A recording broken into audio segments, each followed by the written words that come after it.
What's up mga kababayan, kumusta kayo dyan? So kakaos lang natin sa trabaho at napaganda nga pala ng panahon ngayon. And then, andito nga pala tayo ngayon sa road. At sobrang traffic ngayon dahil may ginagawa nga palang daan dito sa dinadaanan ko pag uwi. So papakita ko sa inyo kung gano'n ng traffic. So yun o mga kababayan, kita nyo ba yung nasa likod ko? Napakahaba na ng traffic. And then ito yung sa unahan natin. May karga pampaleta. Bali ito ako nakakasama kong mag-gym yan si ano. Nakalimutan ko pangalan, basta nakalimutan ko. Yan, nag-gym yan, nakakasama ko yan, si Daryl. And then yun, so mag-weekend na naman. So magpapahinga naman tayo. Kaso pahinga lang natin ay isa't araw at kalahati. Dahil siyempre, alam nyo na, pasok natin Monday to Saturday. Pero Saturday ay half day lang. So at least kahit paano, okay din naman ang trabaho. Tsaka siyempre, dagdag kita rin. Kagaya ng iba na 4 days, 5 days. Kami lang lagi may pasok sa area namin na every Saturday, half day. And then the rest, yung ibang sa building, ano lang sila, 5 days lang. So kaya medyo okay na rin sa amin.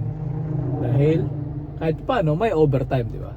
Medyo hindi ko lang kung gano'n pang kahaba yung traffic dito dahil nga ginagawa yung daan. Kasi may bagong ano kasi doon ginagawa na ano na fast food dyan sa malapit dyan sa school. So pati yung daan, tsaka siyempre yung mga driveway at dadaanan, yung drive-thru, parking area, parang nilahat na lang nila. So hindi ko alam kung hanggang anong oras to. Pero kahapon wala pa to, hindi pa ganito ka-traffic to.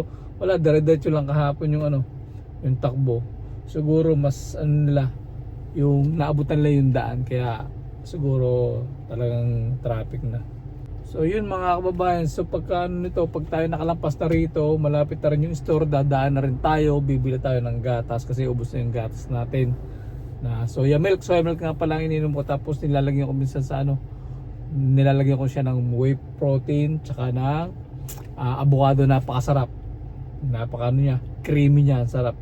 Minsan testingin nyo, kung wala naman kayong ano, whey protein, kahit ano lang, kahit lagyan nyo ng saging, napakasarap din pag gano'n. Kasi kaya naglalagay ako ng whey protein kasi nga nag-gym ako, kailangan ko ng extra protein kada ano, kada araw pagka kulang yung protein natin sa isang araw. Kasi ang target natin ay 130 grams sa isang araw, kaya sa ating katawan. Kaya ayun ang pandagdag natin dahil minsan nakukulangan tayo. Pero kahit walang protein, basta ma-hit nyo lang yung protein intake nyo, kahit galing sa solid food, okay lang yun. Pero sa akin talaga kalimitan, lalagyan ko yun dahil nga masarap talaga siya. Yan mga kabayan yung ginagawang ano, daan dito. So kaya naging matraffic.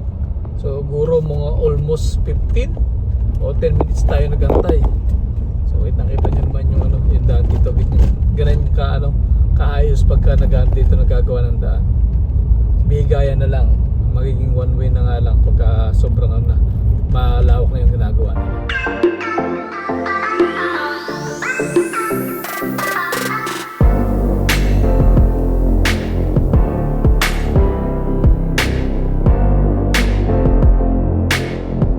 Yun mga kabayan, after ng ilang minuto natin, siguro mga 10 minutes tayo naggantay dun sa ano, sa traffic.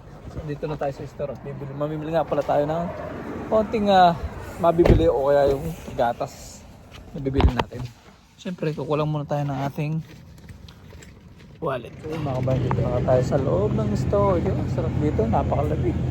Malamig dito sa ano, sa loob kaysa sa labas. So titingin muna tayo dito kung anong pwede natin mabili bago tayo bumili ng gatas. Siyempre ito, mangga. Sarap kaya ito mangga. Mangga, you know, para masarap, kaso medyo mahal, $2, $3 yan. Tingin tayo ng karne, baka may sale na karne dito. Ito pa nga pala yung mga ano, mga dito may baka, may giniling, baka, may pork chop. Ano to? $7, not bad na to. Pwede ito pang ano, pang barbecue. Bibilin ko na rin to. Kuha ko isa na ito. Tapos chicken breast. So kailangan chicken breast. Tignan nyo mga kabayan, $2 piraso, $12. Samantalang ito napakarami. $7 lang. So pang-barbecue natin to. Magbababad tayo dito ng ano, ng sauce. Kaya kumuha lang ako ng puskat kasi akala ko gatos lang yung mabibili natin, and then yan dahil nakita ko nga mura na rin yung ano, yung pang pork chop na syempre karne, saka pang sisig. Gagawa tayo ng sisig sa isang araw syempre dahil may special day sa Sabado, kaya bibili rin tayo to para medyo mapaparami yung bili ko ngayong araw na to. Siguro sakto na siguro to para bukas hindi na ako nakapunta na anong na isang store. Kasi siguro ito pang ano, pang sisig. Basta rin pala yung treats ng ano natin, alaga natin si Hachi at saka si Boton. So bibili tayo nito. And then kay Yuki naman sa pusa natin, eh meron pa naman doon, marami pa naman nandun. So ito ha mga kabayan, sabi ko gatas lang ang bibiling ko. Pero hindi pala, naparami na ang bill natin. Total, nandito rin naman natin, din gagamitin din natin sa Sabado, kaya bumili na rin tayo. And then ito nga pala mga kabayan yung ating ano, binibiling ano, gatas, itong silk protein soya. So meron pa tayong yogurt doon. Titingin nga pala tayo ng avocado doon. Kung meron, kailangan ko pala ng avocado dahil mas masarap pang avocado pagka nag-shake ka. Siyempre kasama yung gatas, whey protein, tsaka avocado. Pwede rin lagyan ng saging, mas masarap. So yun, meron dito ang avocado. So $4 lang siya. Yan, $4 lang, medyo mura. Okay na to. Bali 5 piraso na avocado. So medyo yung hilaw-hilaw natin bibigyan para medyo ano, medyo matagal. Ito siguro to. So yun mga kabayan, and then punta tayo kasi rin pagbabayad na nga pala tayo. So yun nga mga kabayan, tapos na tayo mamili. Sabi ko bibiling ko lang gatas tsaka avocado. Nakabili tuloy tayo ng mga karne. So alam nyo, pinagbayaran ko $73 nga pala. Pinagbayaran ko kasama na yung karne, gatas, avocado at saka yung treats nila Hachi at saka nila ni Bottom. So after naman ito, punta naman tayo ng KFC. Pipikapin ko lang yung order ng asawa ko na chicken para may ulam kami ngayong gabi at saka para bukas. Let's go! So yun nga mga kabayan, dito na tayo sa KFC. Ano? KFC. So pipikapin lang natin yung in-order na ang asawa ko na chicken. So 10 piece of chicken niya pala yung in-order niya. So tara, order na tayo. Kunin natin. Yan o, KFC. Ito lang yung pinakamalapit na fast food dito sa aming lugar. Siguro mga 25 minutes mula dun. So pipikapin natin.